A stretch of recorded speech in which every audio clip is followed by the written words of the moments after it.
주회와 묵상 사이, 설교와 나눔 사이, 말씀은 힘이다. 날마다 주님과. 오늘 우리에게 주시는 하나님의 말씀, 고린도후서 10장 12절에서 18절까지 말씀입니다.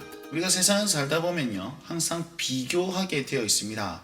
나와 저 사람을 비교하고 저 사람과 저 사람을 비교하죠. 우리 교회와 다른 교회를 비교하기도 하고, 아니면 이 차와 저 차와 저 집과 이 집을 비교하기도 합니다. 그런 모든 비교의 대상이 죄악의 근본임을 여러분 기억하시면 좋겠습니다. 그 이유가 무엇이냐면, 나의 존재를 증명하기 위해서 상대방을 대상으로 여긴다는 겁니다. 성경은 말합니다. 상대방을 나의 존재에 드러내는 대상으로 여기는 것이 아니라 상대를 품으며 나아가는 이웃사랑으로 나아가야 된다. 그렇게 설명하고 있지 않습니까? 우리 안에 죄가 저 사람과 나를 비교하여서 내가 더 잘남을 드러내는 그런 교만함을 낳게 되고, 저 사람과 나를 비교하여서 내가 연약하다면 나의 열등감으로 말미암아 나 자신이 누군지 모르게 되는 그런 굴레에 빠지게 된다는 것입니다. 그러니까 우리는 비교하면서 나아가는 것이 아니라는 것입니다.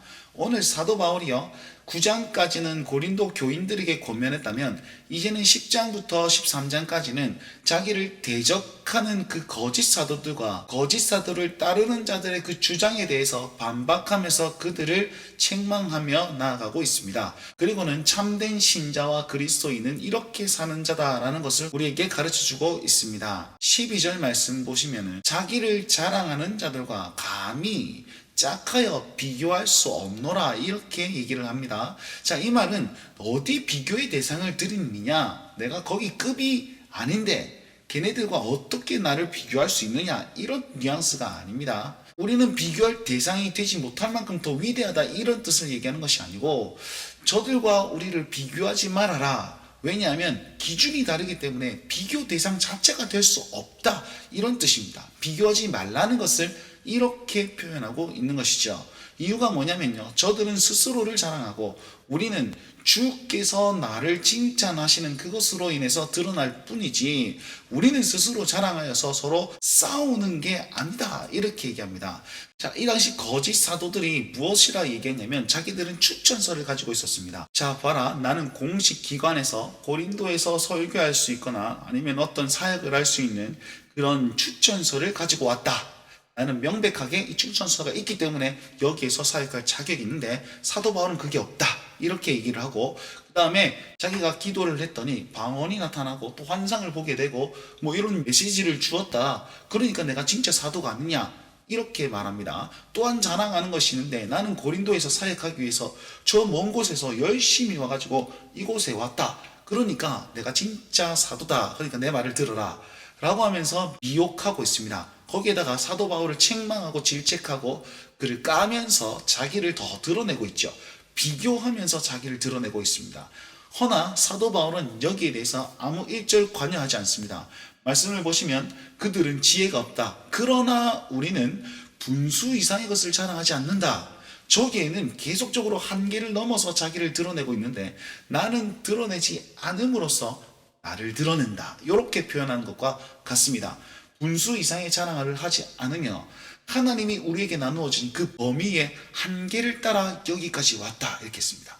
저들이 자랑한 게 무엇이었습니까? 나는 먼 길을 와서 여기까지 왔다, 이랬는데, 사도 바울은요, 나는 범위의 한계 안에서 여기까지 왔다, 이렇게 얘기합니다.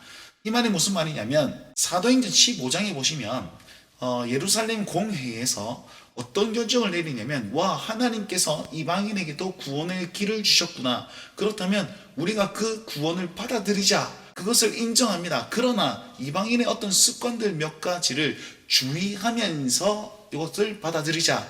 이 메시지를 누가 전달할 거냐? 바울과 실라가 적임자다. 그러면서 만장일치를 해가지고 그들을 이방인의 복음 전도자로 파송합니다. 그 결정을 내린 겁니다. 그래서 여기 한계를 뭐냐면, 예루살렘 공회에서 결정한 그 한계, 이방인들에게 복음을 전하라는 그것을 쫓아서 여기까지 왔다, 이렇게 얘기를 합니다. 그러면 결국은요, 이 거짓 사도들이 이동한 이동거리보다 이 사도 바울이 이동한 거리가 훨씬 더 길다는 거예요. 훨씬 더 멀리서 왔다는 겁니다. 근데 바울은 그걸 자랑하지 않습니다. 그들은 무엇을 자랑합니까? 바로 그리스도의 복음으로 너희에게까지 이른 것을 자랑합니다. 무슨 말입니까? 나는 그리스도와 복음을 자랑했더니 여기까지 왔다.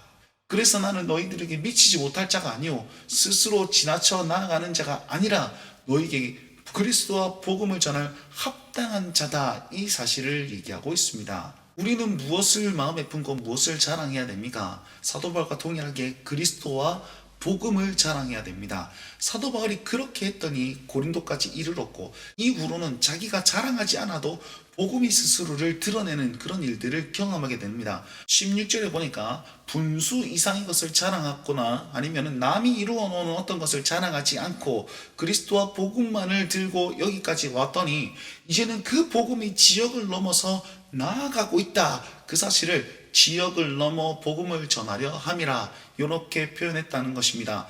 여러분 잘 보십시오. 사도 바울은 한계 아래 있습니다.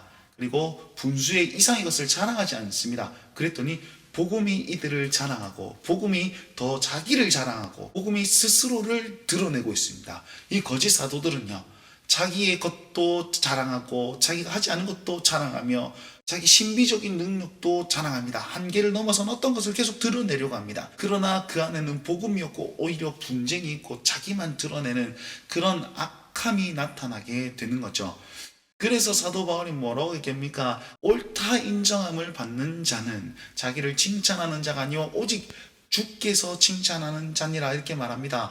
주가 복음을 전하는 자를 칭찬하게 되면 어떤 일이 일어납니까? 자랑하는 자는 주 안에서 자랑하게 될 것이다. 하나님께서는 복음을 들고선 그들을 인정하고 칭찬하고 주 안에 있는 그들을 자랑하신다. 이런 말로 적용할 수 있을 것입니다. 자, 그렇다면 우리 삶에서 당신이 드러내야 될 것은 무엇입니까? 저 사람과 이 사람을 비교해서 내가 더 잘났다를 드러내야 됩니까? 아니면 내가 더 잘하고 있다는 걸 나타내야 됩니까? 내가 진짜 그리스도인이라는 사실을 무엇으로 증명해내시겠습니까? 비교로 증명하는 것이 절대로 아닙니다. 오늘 하루 우리의 정체성을 그리스도와 복음 안에서 딱 드러내시길 바라고 그 안에서 나를 자랑하시는 하나님을 기억하고 나를 칭찬하시는 주님을 만남으로 말미암아 거기에서 내 존재를 확신하면서 승리자로 나아가셨으면 좋겠습니다. 오늘 이 말씀을 마음에 품고 그리 사실 수 있는 모든 운동원들과 성도님들 되시길 바랍니다. 오늘도 주와 함께 동행하십시오. 날마다 주님과